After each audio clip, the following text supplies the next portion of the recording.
Together, growing in faith, changing communities.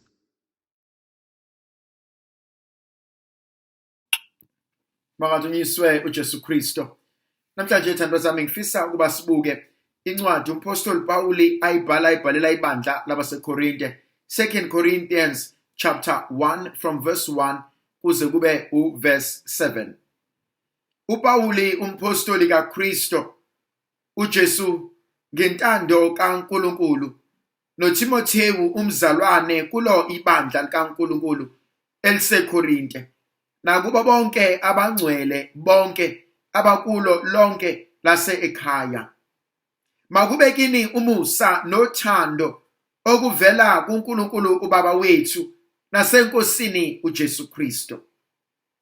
Makabongwe uNkulunkulu noyise weNkosi yethu uJesu Kristo, uyise wobubele, uNkulunkulu wenduduzo yonke, osiduduza osizini lwethu lonke, ukuze nathi sibe namandla okududuza abasosizini, nolunjani ngenduduzo esiduduzwa ngayo nathi nguNkulunkulu.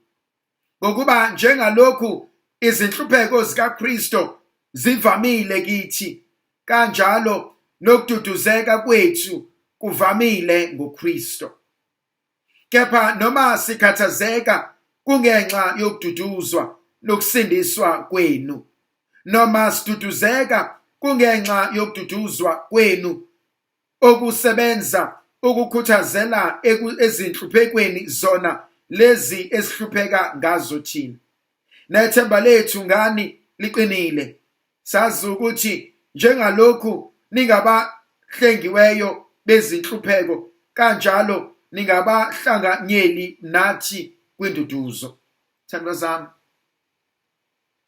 ngiyayithanda le nkonzo uNkulunkulu ayambulayo. Umpostoli Pawuli uma ebhala incwadi ubhalela amabandla ahlukene, kodwa uyawazi, wabiza ngamagama. Ubhalela ibandla laseKorinte, uyabazi labantu ababhalelayo. Kumina kuyavuka ukuba bengenzeke uNkulunkulu ukubhalela incwadi namhlanje, kodwa uthumela umpostoli Pawuli othi, bheka, ngingumpostoli kaKristo uJesu, hayi ngokwentando yami, hayi ngokuhlakanipha kwami, hayi ngokuqonda, hayi ngokuba ngcwele, kodwa ngokwentando kaNkulunkulu.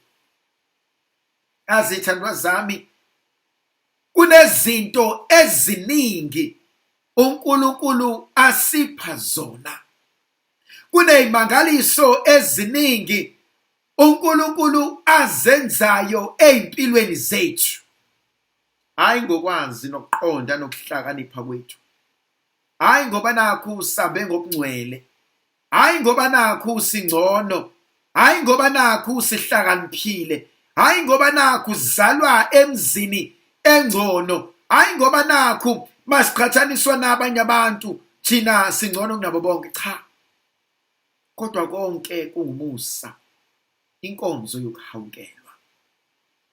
Apostoli Pawuli ngimbona azi ubuze bakhe, athi ngibiziwe ukuba umpostoli ngokwentando kaNkulunkulu.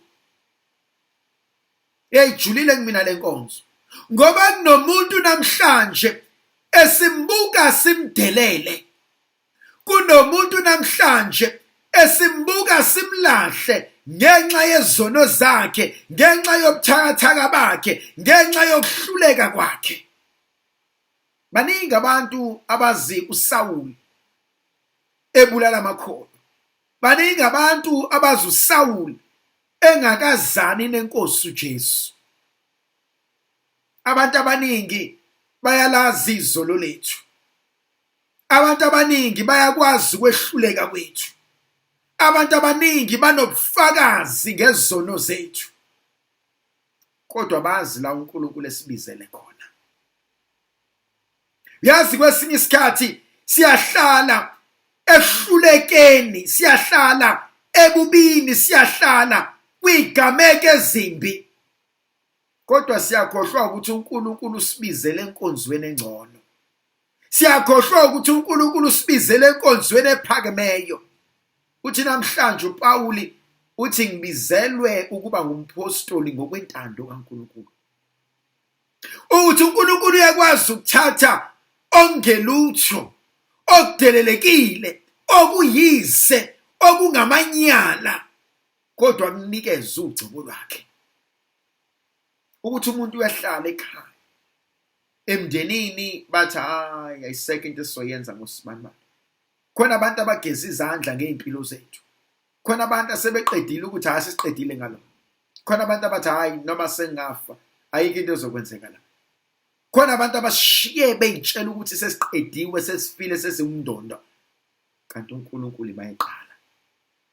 Yazi khona izinto ezenzekile. Abantu bayitshela ukuthi sekuphele konke. Kanti uNkulunkulu imayesitshala sizovuka sibe yilokho akufunayo. Uthi bheka ngingumpostoli ngokwentando kaNkulunkulu. Namhlanje bengifisa ukuba ngikhulume nomuntu olahlekelwa yithemba. Nomuntu othi izinto azenzeki. Nomuntu othi angiliboni ikusasa lami. Nomuntu othi sengikuzame konke. Uthi uPostoli Pawuli ngike ngaba lapho. Ngike nganhlanhlatha. Ngike ngayitshela ukuthi ngiphila impilo where I thought I was living life. Meanwhile ngangididekile. Kodwa ngibonga uNkulunkulu owangihawukela.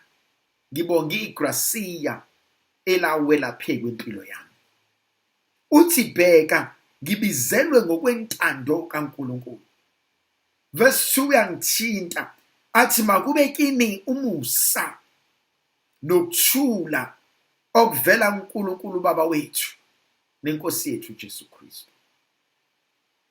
Bangaki kuthina ababeyiswela leyo nkonzo yokuthi inkosi ngicela ungiphe umusa wakho. Ngicela ungiphe ukuthula. Ngicela ungiphe ukuthula ngoba enhlizweni yami yaliwa. Ngicela ungiphe ukuthula ngoba inhliziyo yami yabalisa. Ngicela ungiphe ukuthula ngoba inhliziyo yami nengqondo yami iyayaluza.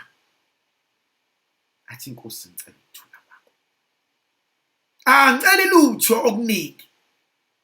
Athi bengifisa ubuso bakho. Kusho njalo umhlabeleli athi simphambi kwakho, athi sifuna ubuso bakho, athi ngomsa wakho masinde. Uthi namhlanje uNkulunkulu ngicela ukukunika ukuthula kwami. Athi ngizokunika ukuthula izwe elingasoze lakunikeza wona. Athi ngizokunika ukuthula okothi ungakuthola maqedana izinto bese ziyalunga.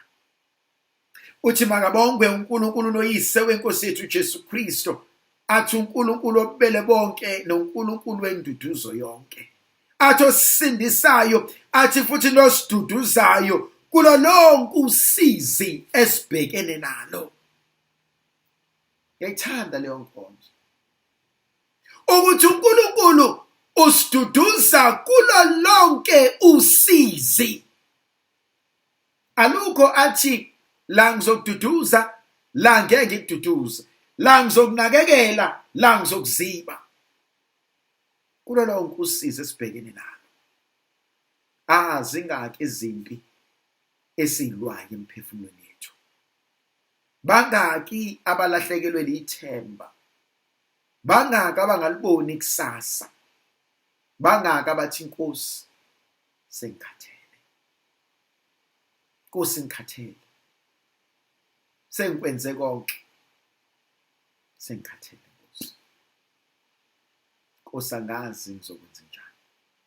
Thina namhlanje uNkulunkulu wethu athi uNkulunkulu wenduduzo yonke. Uthi uNkulunkulu okwazi ukuselapha kuwo wonke amanxeba asilimazile. Uthi uza kusiduduza ngayo yonke induduzo esiyiswelayo. Verse 5 uthi ngokuba njengalokhu izinhlupheko zikaKristu zivamile kithi, kanjalo nokududuzeka kwethu kuvamile ngoKristu. Kristu uyayazi inkonzo yeinhlupheko zethu. Ingakho eyazi nenkonzo yokududuzwa kwakho. Namhlanje singena enkonzweni yokwazi ukuthi sengiyaduduzwa. Ukuthi kona konke sekwenzekile. Kona konke sekwehlakele. Kona konke sekukhulumekile. Kona konke sengikwenzile. Kona konke sekungilimazile. Athi uNkulunkulu namhlanje sesifikile isikhathi sokududuzeka kwakho. Ngimbona uNkulunkulu wethu esesisula inyembezi. Ngimbona uNkulunkulu wethu ezohlala ngakithi. Ndlovukazi izulu mayibe nathi sibuso sesivikele isikhanyisela isibuso lamandla negrasi elivela kuNkulunkulu somandla ngegama likaYise benendodana nomoya ocwebileyo. Amen.